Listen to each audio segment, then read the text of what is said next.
Ibu-ibu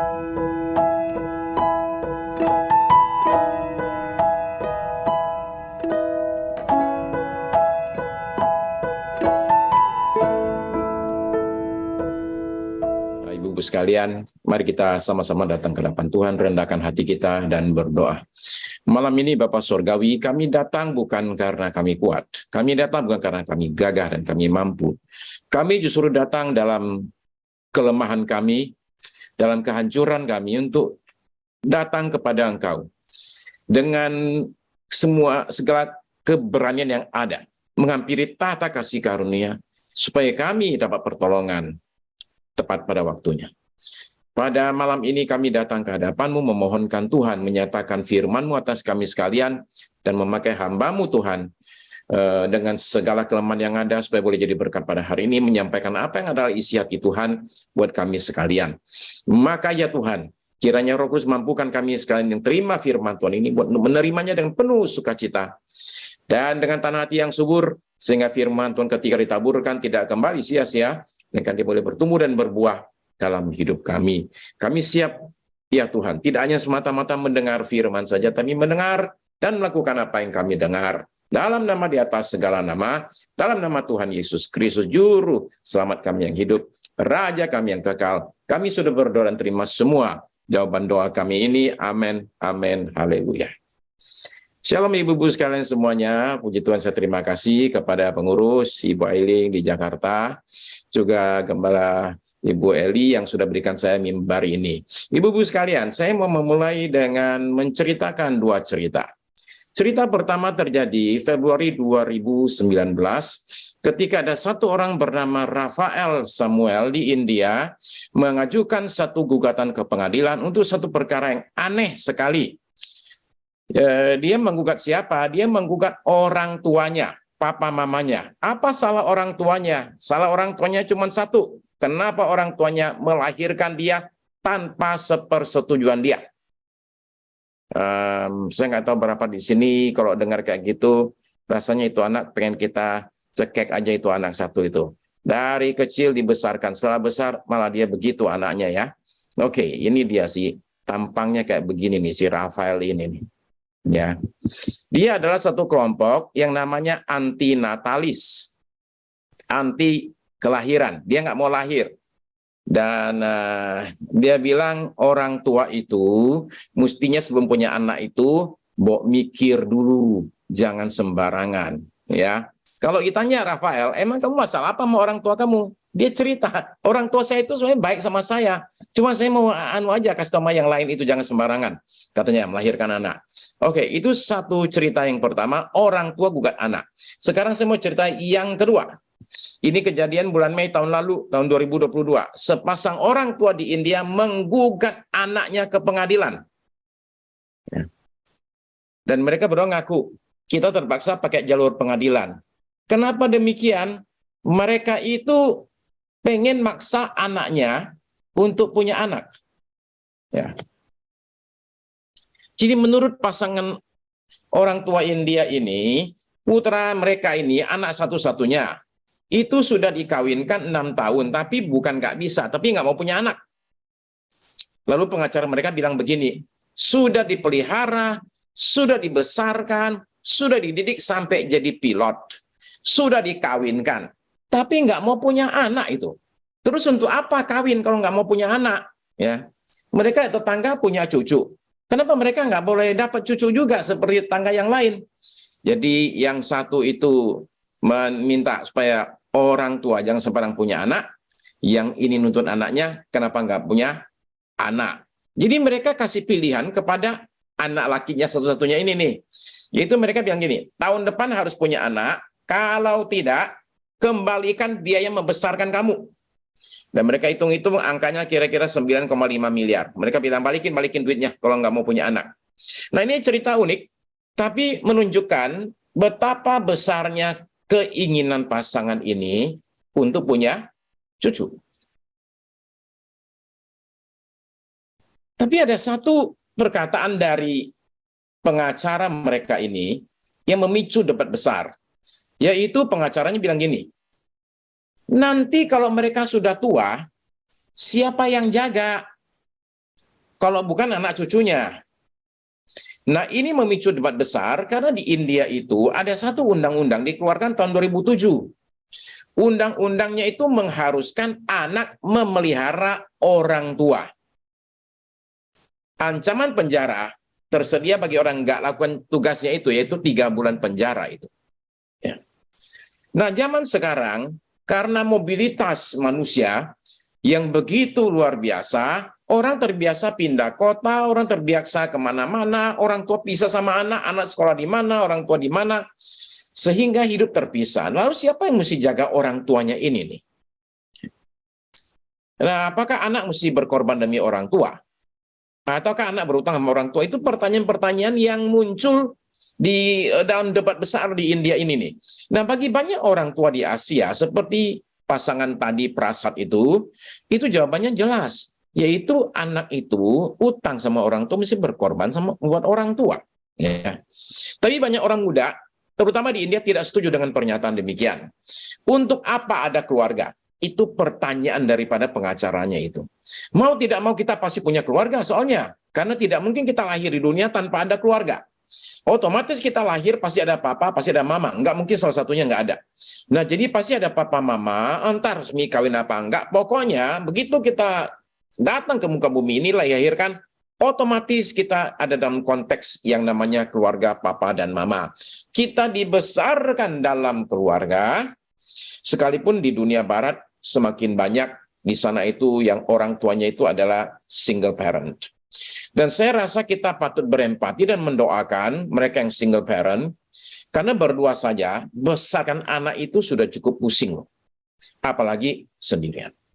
Kita patut mendoakan anak-anak yang punya single parent, karena selalu ada sesuatu yang kurang dalam jiwa seseorang anak jika salah satu dari orang tuanya itu tidak ada. Ya. Nah, tapi yang jelas kita lihat, Bapak Ibu sekalian semuanya, bahwa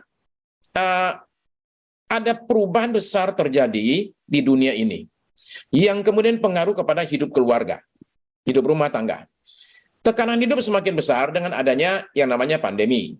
Hidup kita digoncang habis, sekarang kesehatan menjadi perhatian khusus, lalu kemudian bersama dengan goncangan pandemi itu juga kita alami yang namanya perubahan teknologi yang luar biasa, semakin nyata.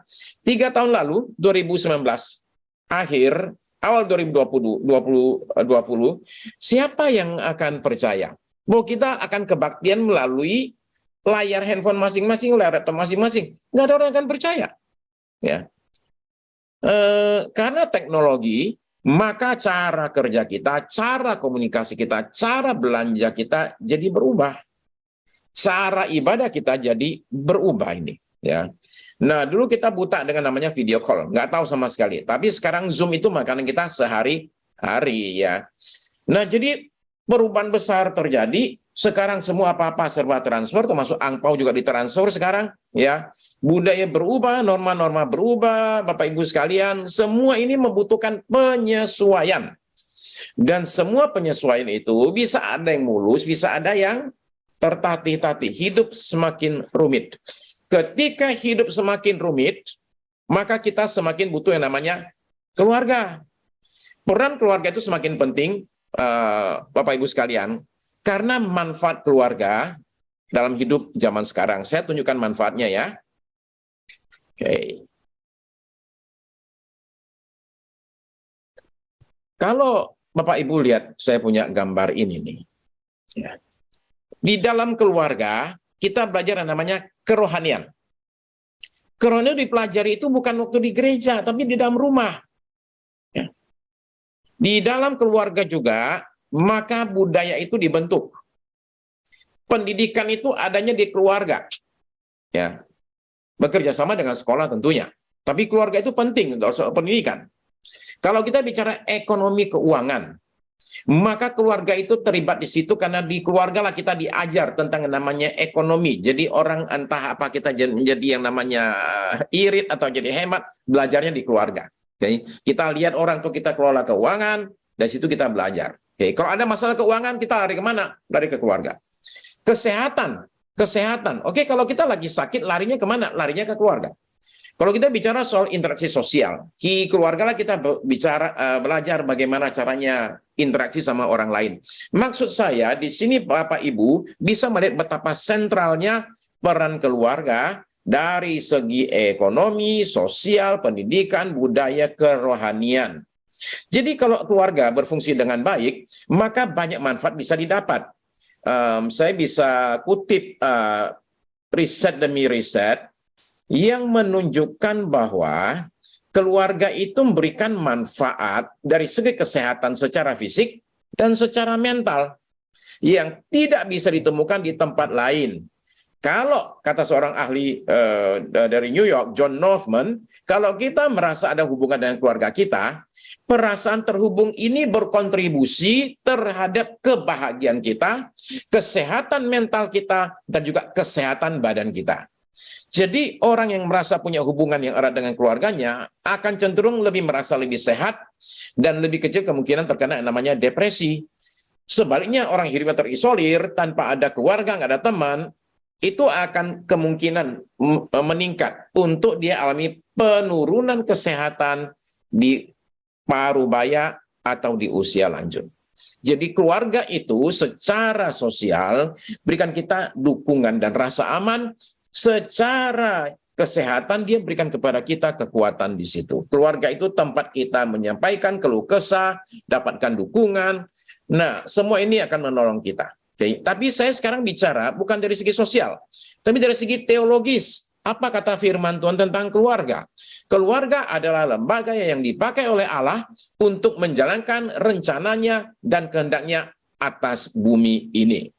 Di awal penciptaan, Allah itu punya ide untuk memulai satu lembaga yang namanya rumah tangga.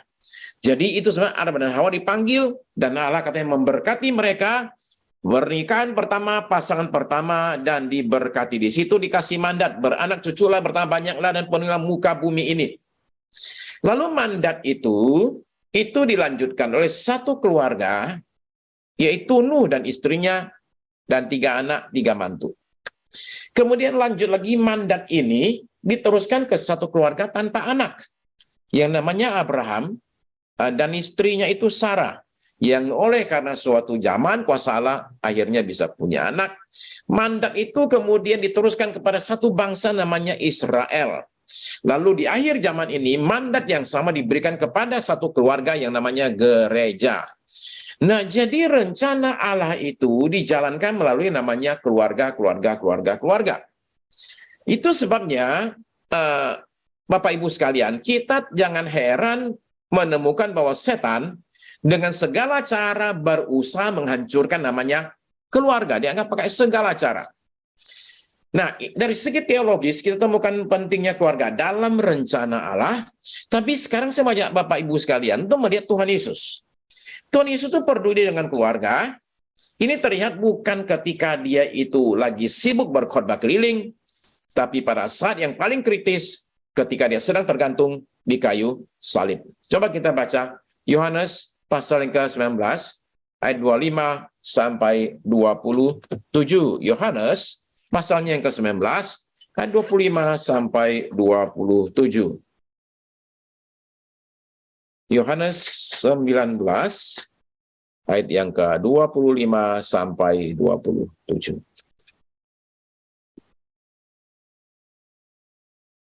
Dan dekat salib Yesus berdiri ibunya dan saudara ibunya, Maria istri Klopas dan Maria Magdalena. Ketika Yesus melihat ibunya dan murid yang dikasihnya di sampingnya, berkatalah ia kepada ibunya, "Ibu, inilah anakmu."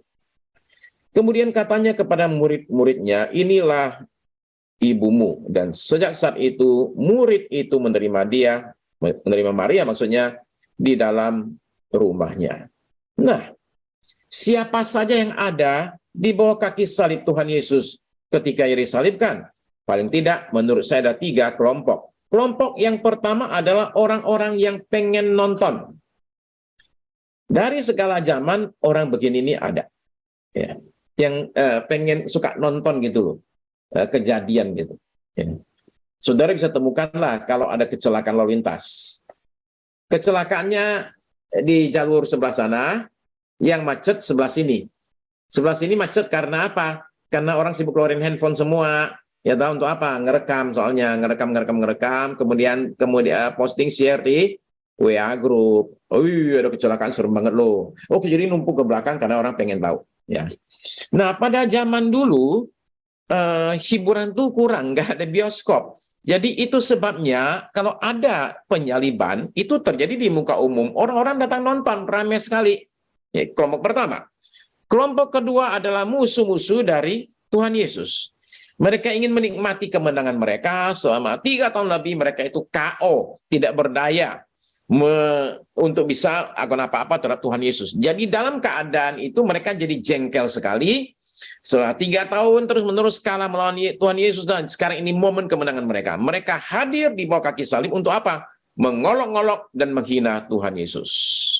Lalu kemudian ada kelompok yang ketiga. Kelompok ketiga adalah mereka yang mengasihi Tuhan Yesus. Di situ ada mamanya, ada tantenya, ada 2 Maria di situ. Ya, sebenarnya total ada 3 Maria, tapi 1 Maria, total 3 Maria di sana, plus 1 yang tidak disebut namanya.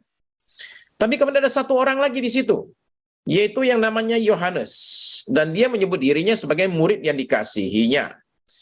Tapi Yohanes ini bukan hanya murid yang dikasihi oleh Tuhan Yesus. Dia juga adalah murid yang mengasihi Tuhan Yesus. Dan pada titik yang krusial, di mana Tuhan kita paling memerlukan dukungan, dia menunjukkan kualitas kasihnya yang luar biasa. Murid lain kabur semua ketika Tuhan Yesus ditangkap. Nah, barangkali kita juga jangan terus salahkan mereka lah. Maksud saya begini loh, kita kalau jadi mereka jangan-jangan kabur juga, kita nggak tahu. Ya. Tapi di sini kita melihat spesialnya Yohanes, sehingga dia dapatkan tugas khusus dari Tuhan Yesus. Dia tetap muncul ketika sang guru dalam keadaan terpuruk, tergantung dalam keadaan berdarah-darah, dalam keadaan sekarat setengah mati. Dia berikan dukungan pada saat dukungan paling dibutuhkan. Nah, soal manusia meninggalkan seseorang ketika lagi susah, itu kita lihat di mana-mana terjadilah. Oh, di dunia politik terjadilah ya. Kalau presiden raja itu ketika sudah turun itu nggak dilihat, nggak dianggap, ya toh. Dunia bisnis juga terjadi, rumah tangga juga bisa terjadi yang demikian. Nah, Yohanes itu menunjukkan dukungannya dengan hadir di tempat. Istilah kita dia nongol di tempat umum. Ya. Dengan lakukan itu dia ada resiko loh. Jangan-jangan ditangkap oleh musuh-musuh Tuhan Yesus. Tapi dia tidak peduli. Kasihnya itu membuat dia tidak rela melihat yang dia kasih itu menderita sendirian. Maka adegan yang tadi kita baca itu sesungguhnya sangat amat menyentuh. Menjelang kematiannya, Tuhan Yesus masih memperhatikan mamanya di muka bumi ini. Menjelang kematiannya, Tuhan Yesus itu mau memastikan bahwa mamanya ini ada yang memelihara. Ya. Lalu saudara-saudara mungkin nanya begini nih, loh bukankah dia kan punya keluarga? Dia kan punya adik-adik. Bagaimana dengan adik-adik tirinya itu yang lain papa itu? Ya. Ya. Yakobus dan lain-lainnya ada nggak? Ada, memang ada. Ya. Tapi pada saat Tuhan Yesus sedang tergantung di kayu salib, mereka semua belum bertobat. Mereka baru bertobat pada saat ketika Tuhan Yesus bangkit dari kematian, barulah mereka percaya. Jadi mereka tidak ada di bawah kaki salib pada waktu itu. Jadi nggak bisa dikasihkan pesan. Jadi secara manusiawi, dari sudut pandang manusianya, apa yang Tuhan Yesus lakukan ini adalah, yang disampaikan adalah pesan terakhir. Ya, dia adalah anak laki yang sulung, mestinya dia yang memelihara mamanya.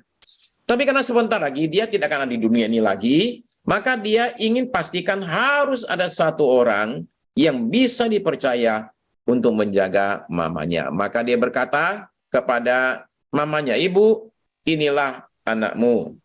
Dan kepada muridnya ini, Yohanes ini, "Inilah ibumu." Nah, Yohanes menerima mandat itu dan melaksanakannya dengan sungguh-sungguh, karena tadi kita baca, dan sejak saat itu murid itu menerima dia, Maria, di dalam rumahnya. Dia pelihara Maria ya sampai waktunya Maria menghadap Tuhan. Jadi pesan dari salib hari ini, Bapak Ibu sekalian, adalah betapa pentingnya dan berharganya keluarga di mata Tuhan kita. Karena itu dengan segala kemampuan kita dan dengan pertolongan Tuhan, kita semua mesti fight untuk keluarga kita dan rumah tangga kita. Secara khusus, bagaimana hubungan kita dengan orang tua kita. Nah, Bapak Ibu sekalian, Pendeta Ray Pritchard itu suatu hari dengar temannya khotbah. Temannya bersaksi begini, istri saya bilang sama saya, kita sekarang ini mesti banyak bicara sama anak-anak, supaya nanti anak-anak kita mau bicara sama kita kalau kita sudah tua. Jadi, kami harus berikan waktu untuk anak, supaya nanti anak memberikan waktu buat kami. Nah, si Pendeta Ray Pritchard bilang gini, kayaknya oke juga tuh. Jadi ketika dia lagi di mobil, sama anaknya 3, anak laki 3 di belakang, sama istrinya di depan, lagi nyetir, dia bilang gini, dia cerita bersaksi, wah kayaknya saya ngomong dari sekarang deh. Jadi dia bicara sama anak-anaknya begini, semua dengerin ya, kalau papa mama sekarang ini berikan waktu buat kalian, nanti papa mama udah tua, kalian mau ngapain? Wah, itu ada barisan kuri belakang. Tiga-tiga menjawab, kami juga akan berikan waktu untuk papa mama. Kalau papa mama tua nanti. Mantap. Oke. Ya. Oke. Yang sekarang, berikutnya. Kalau papa mama ngajak kalian ngobrol sekarang, banyak bicara. Nanti kalau papa mama tua gimana? Barisan kor nyaut lagi. Kami juga akan banyak kasih waktu bicara sama papa dan mama. Oke, bagus kalau begitu. Oke. Satu lagi. Kalau papa mama kasih kalian uang sekarang, nanti papa mama tua bagaimana? Barisan kurnya nggak nyaut. Diem. Akhirnya satu nyaut yang tengah. Nanti deh, kita kasih papa mama uang juga deh. Jangan khawatir.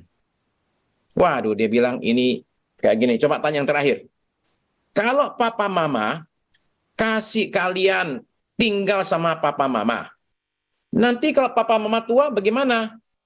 Jawabannya adalah nanti kita beliin apartemen 1 buat papa mama, tinggal berdua sama mama. Nah itu dia itu, saudara-saudara sekalian. Itu problemnya, nggak gampang juga rupanya. Ya. Nah jadi Bapak Ibu sekalian, Alkitab itu berikan kepada kita petunjuk mengenai hal ini. Ada 3 hal yang bisa kita lakukan untuk orang tua. Nomor 1, taatilah orang tuamu. Itu yang pertama. Itu dinyatakan di Efesus pasal yang ke-6 ayat yang pertama. Taatilah orang tuamu. Efesus pasal 6 ayat yang pertama. Hai anak-anak, taatilah orang tuamu di dalam Tuhan, karena haruslah demikian. Nah, ini bicara kepada yang masih di bawah naungan orang tua. Ya. Yang masih belum berkeluarga, masih ikut sama orang tua, yang umurnya itu masih kecil, itu diminta untuk taat sama orang tua. Okay. Kenapa harus taat? Kan anak kecil suka nanya tuh, kenapa mesti taat? Lah jawabannya begini, ya memang mesti demikian. Ya iyalah, kan anak taat sama orang tua. Masa orang tua taat sama anak? Yang benar aja, ya toh? Tapi zaman sekarang itu begitu. Okay. Mau tahu manfaatnya dulu, baru mau lakukan. Oke, ya. Anak taat sama orang tua. Zaman sekarang kadang sering kebalik soalnya. Ya, orang tua sering takut sama anak. Ya. Anaknya masih bergantung sama orang tua loh. Masih dibayarin, masih dipiara. Itu galak bukan main. Oke. Istri saya pergi jemput anak. Telatnya kira-kira 20 menit lah. Lalu kemudian pulang dicerita, saya tanya, gimana tadi? Aku telat, udah tinggal cuman anak kita, masa satu lagi, anak perempuan 1 lagi. Jadi yang di depan istri saya itu mau jemput anak perempuannya, istri saya di belakang mau jemput anak laki. Yang di depan turun, mamanya turun, dan tahu nggak apa kata anaknya, anak perempuannya? Mama lain kali kalau berani telat lagi, awas. Waduh. Terus saya tanya, mamanya gimana? Mamanya cuma hihihi, enggak. Terus saya tanya, anak kita bagaimana? Anak kita bagaimana?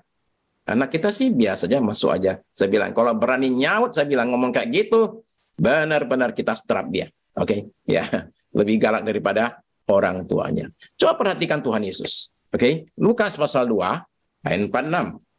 Lukas pasal yang kedua, ayat yang ke-46, saya rasa Bapak Ibu semua tahu ceritanya lah. Tuhan Yesus itu ngilang 3 hari. Ya, pasal 2 ayat ke-46, sudah 3 hari mereka menemukan dia dalam bait Allah. Ia sedang duduk di tengah-tengah alim ulama sambil mendengarkan mereka dan mengajukan pertanyaan-pertanyaan kepada mereka. Dan semua orang yang mendengar dia sangat heran akan kecerdasannya dan segala jawab yang diberikannya. Dan ketika orang tuanya melihat dia, tercenganglah mereka, lalu kata ibunya kepadanya, biasanya ini mama nih yang memulai nih, oke? Biasanya pasti mama yang ngomel duluan. Ya, nak, mengapakah engkau berbuat demikian terhadap kami, bapamu dan aku dengan cemas mencari engkau? Oke, mama ya, yang keluar suara duluan. Aduh, kamu ini anak ini betul-betul bikin susah papa mama ini, nyari-nyari kamu keliling kemana-mana. Aduh, jawabnya kepada mereka, mengapa kamu mencari aku? Tidakkah kamu tahu bahwa aku harus berada di dalam rumah Bapakku? Tetapi ya, mereka tidak mengerti apa yang dikatakannya kepada mereka. Jadi jelas sekali di sini sekarang kita temukan masalah komunikasi antara orang tua sama anak. Di sini kita temukan contoh yang bagus sekali, yaitu anak ngomong apa orang tua nggak ngerti. Nah, terbukti masalah komunikasi itu begini. Coba perhatikan ya. Ayat yang ke-48 itu, bapakmu dan aku dengan cemas mencari engkau. Bapakmu dan aku. Siapa bapakmu itu? Jelas bapakmu itu bicara tentang Yusuf. Tapi Tuhan Yesus menjawab, tidakkah kamu tahu bahwa aku harus berada di rumah Bapakku? Bapakku yang dimaksud siapa? Ya, Allah Bapa di sorga. Jadi mamanya pakai istilah bapak, anaknya pakai istilah bapak, ternyata artinya beda jauh sekali. Ini masalah komunikasi. Ya. Tapi di sini juga Maria akhirnya sadar, Yesus itu tahu siapa sebenarnya bapaknya itu, ya. Nah, oke, orang tua nggak ngerti nih. Panggilan anak pengen melayani Tuhan, anak pengen berbuat, pengen eksis, pengen lakukan banyak hal. Orang tua nggak ngerti, nggak paham apa yang Yesus lakukan. Ketika orang tua nggak paham. Ayat 51. Lalu ia pulang bersama-sama mereka ke Nazaret dan ia, perhatian kata ini, tetap hidup dalam asuhan mereka. Berapa lama dia tetap dalam asuhan mereka? 18 tahun. 12 tambah 18, 30. Oke, apa efeknya nih kepada Yesus yang mentaati orang tua, yang nggak ngerti sama sekali panggilan Bapaknya dalam hidupnya? Ayat 52, dan Yesus makin bertambah besar, dan bertambah hikmatnya dan besarnya, dan makin dikasihi oleh Allah dan manusia. Jadi efek daripada ketaatan bagi seorang anak adalah dia akan tambah hikmatnya, tambah pinternya, semakin berkenan di hadapan Allah dan manusia. Ya, itu yang luar biasanya itu. Nah, tapi kemudian kelak kita baca penjelasan yang luar biasa di Ibrani pasal 5 ayat 8 dan 9. Di Ibrani pasal yang kelima, ayat 8 dan 9, ada catatan yang luar biasa tentang Tuhan Yesus. Ibrani pasal 5, ayat 8 dan 9. Coba kita perhatikan ya. Ibrani pasal 5, ayat 8. Dan sekalipun ia adalah anak, ia telah belajar menjadi taat dari apa yang telah dideritanya. Dan sesudah mencapai kesempurnaannya, ia menjadi pokok keselamatan yang abadi bagi semua orang yang taat kepadanya, dan dia dipanggil menjadi imam besar oleh Allah menurut peraturan Melkisedek. Saudara sekalian, Bapak Ibu sekalian, karena terbiasa taat sama orang tua di dunia, maka tidak terlalu susah untuk taat sama Bapa yang di sorga. Dia sudah terlatih untuk taat.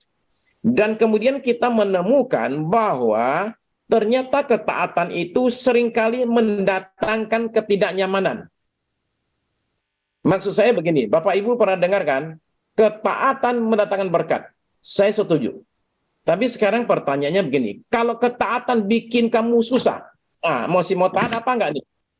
Perhatikan ya, taat itu melalui apa yang telah diderita. Dan kemudian ia mencapai kesempurnaannya. Loh, apanya tidak sempurna pada diri Yesus? Dia sempurna dalam segala hal. Bapak Ibu sekalian, dia sempurna dalam kekudusannya, sempurna dia itu di dalam karakternya, semua sempurna. Kecuali satu hal, dia perlu diuji, yaitu mengenai ketaatan. Dan kemudian dia mencapai kesempurnaannya, dia menjadi pokok keselamatan yang abadi bagi kita semua yang taat kepadanya. Jadi itu yang pertama, taati orang tuamu untuk mereka yang masih dalam asuhan orang tua. Tapi buat mereka yang sudah nggak dalam asuhan orang tua, yang sudah menikah, yang sudah keluar dari rumah, apa yang harus diperbuat? Ini yang kedua sekarang.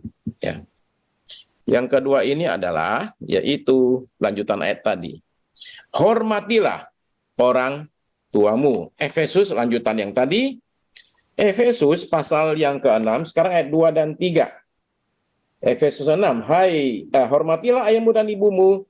Ini adalah suatu perintah yang penting, seperti yang nyata dari janji ini, supaya kamu berbahagia dan panjang umurmu di bumi. Bapak Ibu sekalian, ya, beberapa orang permasalahkan Tuhan Yesus. Cara dia memanggil ibunya Maria. Maksudnya caranya gimana? Oke, kalau kita baca di Yohanes 19 ayat 26 tadi, ibu inilah anakmu. Tapi kalau saudara-saudara baca Alkitab bahasa Inggris, akan temukan suatu problem. Karena Tuhan Yesus itu memanggil mamanya woman. Ya. Manggil mamanya woman. Alias kalau terjemahnya perempuan. Kesannya gimana ya? Mama itu dipanggil, perempuan. Aduh, sangat amat tidak hormat sekali. Nah, ini Bapak Ibu sekalian, kata dalam bahasa Yunani itu gune, ya, gune.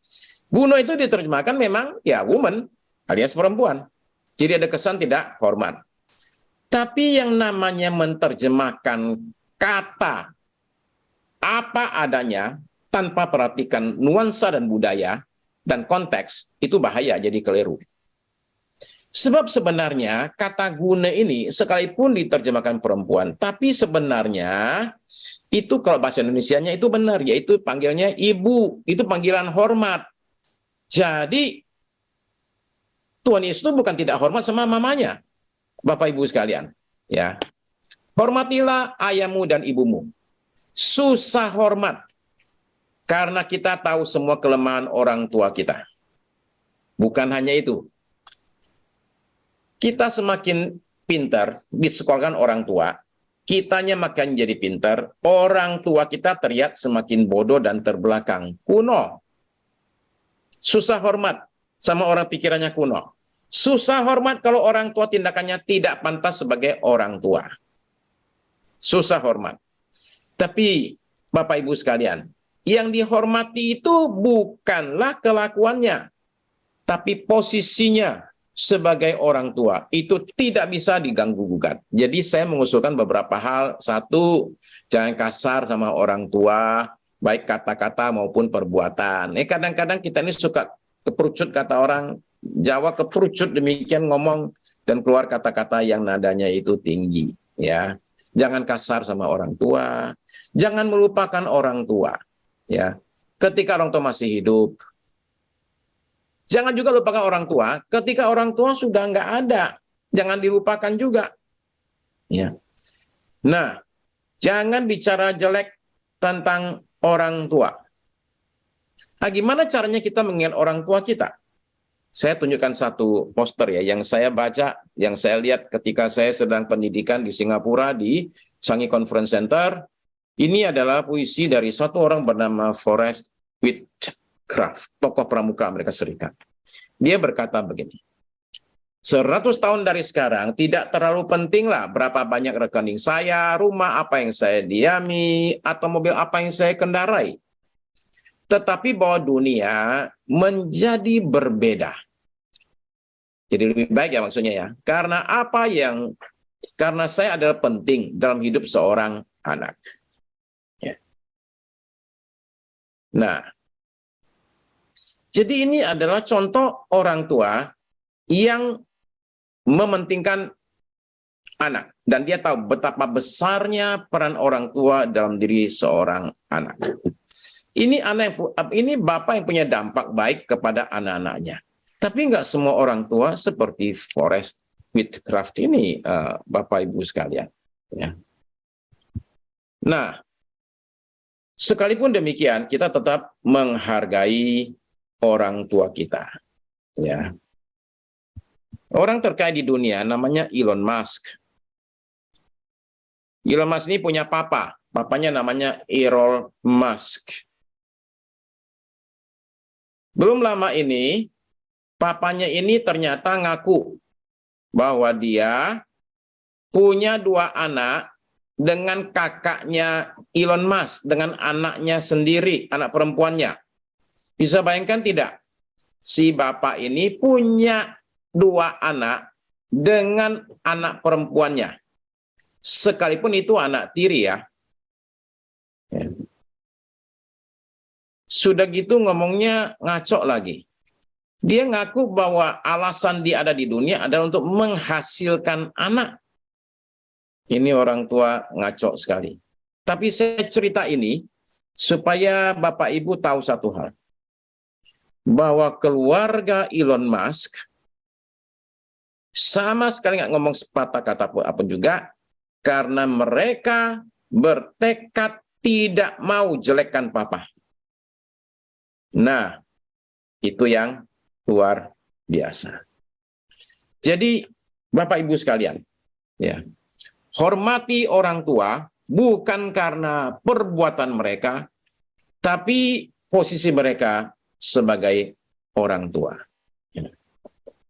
Sekalipun orang tua yang sudah demikian ini melukai anak dan lain sebagainya, maka kita belajar untuk tetap mengampuni orang tua dan menghormati orang tua. Nah, kalau kita lakukan ini sekarang ada satu janji yang luar biasa nih. Kalau tadi ditanya, kenapa harus taat? Jawabannya memang mesti demikian. Tapi kalau sekarang, kenapa harus hormati orang tua? Karena kata Alkitab, supaya kamu itu panjang umur dan hidup bahagia. Dari 10 perintah Allah, hanya ada satu perintah yang mengandung janji di dalamnya, yaitu yang satu ini nih. Hormatilah ayahmu dan ibumu, maka kamu akan umur panjang, hidupmu akan bahagia. Ya. Nah, jadi ini berkat besar tersedia buat kita sekalian. Yang terakhir adalah peliharalah orang tuamu. Ya. Oke, di kitab Kejadian, kalau kita baca, katanya seorang pria, laki-laki, meninggalkan ayahnya dan ibunya, dan bersatu dengan istrinya. Kejadian pasal 2, ayat yang ke-23. Dia itu meninggalkan orang tuanya dan bersatu dengan istrinya. Nah, dia sekarang punya prioritas baru nih, yaitu keluarganya, rumah tangganya. Oke.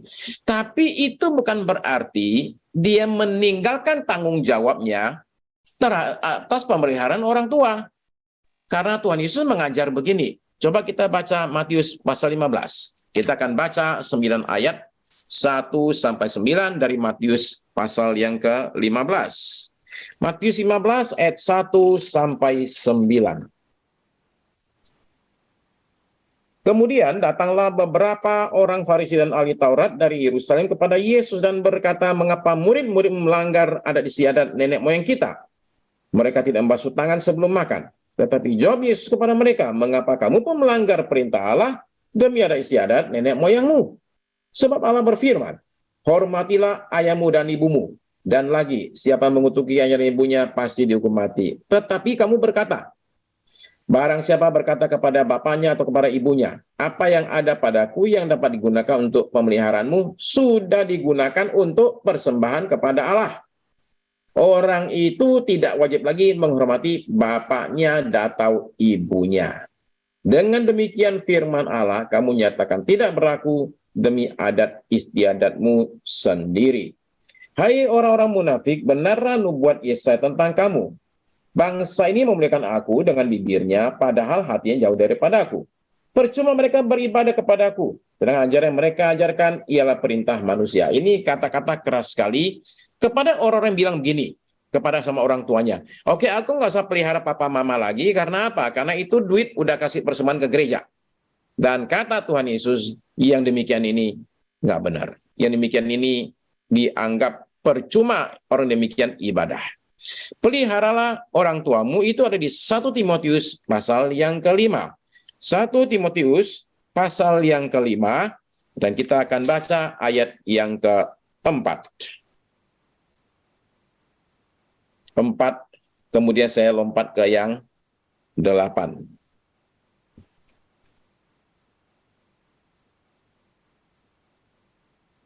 Saya langsung ke 8 ya. 1 Timotius 5 ayat yang ke-8. Tetapi jika ada seorang yang tidak memeliharakan sanak saudaranya, apalagi seisi rumahnya, orang itu murtad dan lebih buruk dari orang yang tidak beriman. Ayat 4 saya baca ya, ayat 4 saya baca. Tapi jika seorang janda mempunyai anak atau cucu, hendaklah mereka itu pertama-tama belajar berbakti kepada kaum keluarganya sendiri dan membalas budi orang tua dan nenek mereka, karena itulah yang berkenan kepada Allah. Jadi jelas sekali, sekalipun seseorang sudah menikah, dia punya suatu kewajiban untuk memelihara orang tuanya. Ya. Tuhan Yesus sendiri akhirnya memastikan bahwa orang tuanya itu ada yang memelihara. Karena mamanya sekarang seorang janda. Maka dia perintahkan Yohanes mewakili dia.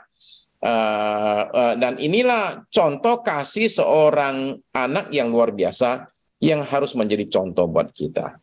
Mama-mama kita, papa-papa kita yang sudah tua itu layak untuk mendapatkan suatu pemeliharaan karena mereka banyak berkorban buat kita. Ini adalah Mary Ann Bevan. Dia seorang juru rawat kerja di rumah sakit. Tapi suatu hari dia ini kena penyakit. Penyakit ini namanya akromegali. Akromegali itu penyakit pada orang dewasa di mana hormon pertumbuhannya itu terlalu aktif. Sehingga maka tulangnya, tangannya itu tambah besar terus. Kalau kita kan udah berhenti nih. Kalau dia enggak, tambah gede terus dan wajahnya tambah gede. Sehingga ketika dia bekerja, pasien malah takut sama dia. Jadi akhirnya rumah sakit berhentikan dia, suaminya juga udah kabur, akhirnya tinggal dia dengan 4 anak. Mama 1, anak 4. Mukanya kayak apa? Saya tunjukkan ya. Ini mukanya. Jadi mukanya tambah panjang, tangan kakinya semua tambah gede, jadi nggak seimbang. Sekarang mau kerja, semua orang ketakutan. Lihat dia. Lalu kemudian, tapi anak mesti makan nih. Jadi mesti bagaimana? Akhirnya si Mary Ann ini memutuskan lakukan satu hal yang nekat. Yaitu dia ikut perlombaan. Lomba apa? Wanita paling jelek sedunia. Dan dia jadi juara. Dia resmi menyandang gelar wanita terjelek di dunia. Lalu habis itu ngapain? Dia ke sirkus. Jadi dia muncul di sirkus untuk ditonton oleh orang-orang yang bayar tiket, beli tiket untuk melihat wanita paling jelek sedunia. Dan ketika orang-orang melihat dia, itu anak-anak ada yang teriak-teriak, bahkan ada satu orang pingsan melihat keadaannya dia. Bukan hanya itu, mereka datang bawa batu dan melempari dia. Dan dia duduk di situ, dan dia tahan itu semua, olok-olok, penghinaan, lempar pakai kertas, lempar pakai kerikil, dia terima semua. Kenapa? Karena anak-anak saya perlu makan. Dengan cara demikianlah dia piara anak-anaknya sampai besar. Dan ketika dia meninggal, anak-anaknya mengatakan, mama kita mama paling cantik sedunia. Ini mama yang hebat sekali, mama kita luar biasa. Pantas dapat penghargaan. Mama paling cantik sedunia. Ada ibu-ibu yang begitu luar biasa. Tapi saya hari ini bukan mau mengagungkan ibu yang seperti ini. Saya mau menyampaikan apresiasi saya terhadap para ibu rumah tangga. Ya. yang mungkin seperti Maria. Ibu-ibu yang tidak pernah tampil ke depan, tapi kerja keras di belakang. Mereka yang ada di rumah dan yang di dapur, mereka yang di mata Tuhan kontribusinya tidak kalah dengan suaminya atau dengan ibu-ibu yang barangkali bekerja di kantor atau bisnis. Ibu-ibu semua berharga di mata Tuhan. Dan Tuhan melihat apa yang kita kerjakan buat anak-anak kita, keluarga kita, dan dia menghargai itu semua. Sebab Tuhan kita, Yesus Kristus, sangat menghargai mamanya. Demikianlah kita lakukan semua ini, menghormati orang tua kita, memelihara orang tua kita, berkat besar tercurah buat kita sekalian. Mari kita berdoa. Malam ini Bapa Surgawi, kami naikkan syukur kami dan terima kasih kami untuk anugerah berkat Tuhan yang Tuhan berikan melalui orang tua kami. Sebagian kami mungkin tidak kenal orang tua kami. Sebagian kami tidak punya orang tua yang ideal. Sebagian kami punya pengalaman buruk dengan orang tua. Tuhan hamba berdoa untuk yang demikian, supaya Tuhan menyembuhkan hati kami semua. Supaya hati kami dipenuhi dengan kasih dari sorga.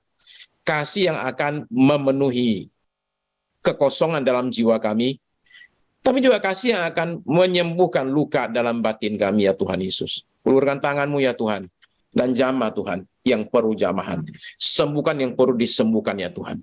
Yang terluka di hatinya, di batinnya, hamba-Mu memohonkan Tuhan menjamah kami yang perlu ditolong, perlu dijamah. Tuhan Yesus hamba doakan juga mereka yang punya single parent. Tuhan juga nyatakan berkat-Mu atas anak-anak yang punya single parent. Engkaulah yang menjadi Bapa bagi anak-anak ini. Hamba mendoakan ibu-ibu yang adalah single parent, supaya Tuhan menyatakan anugerah berkat yang besar atas ibu-ibu yang adalah single parent, besar anak sendirian. Juga para bapak-bapak yang single parent, Tuhan juga nyatakan berkat-Mu yang besar, ya Tuhan Yesus. Hari ini Tuhan, kami memohonkan Tuhan beri kami kasih karunia untuk menjadi pelaku firman. Kiranya apa yang kami pelajari dengar firman Tuhan, yang memang dari Tuhan, kami boleh terima dan lakukan. Mampukan kami, ya Tuhan, untuk boleh lakukan semua ini. Dalam nama Tuhan Yesus Kristus. Amin.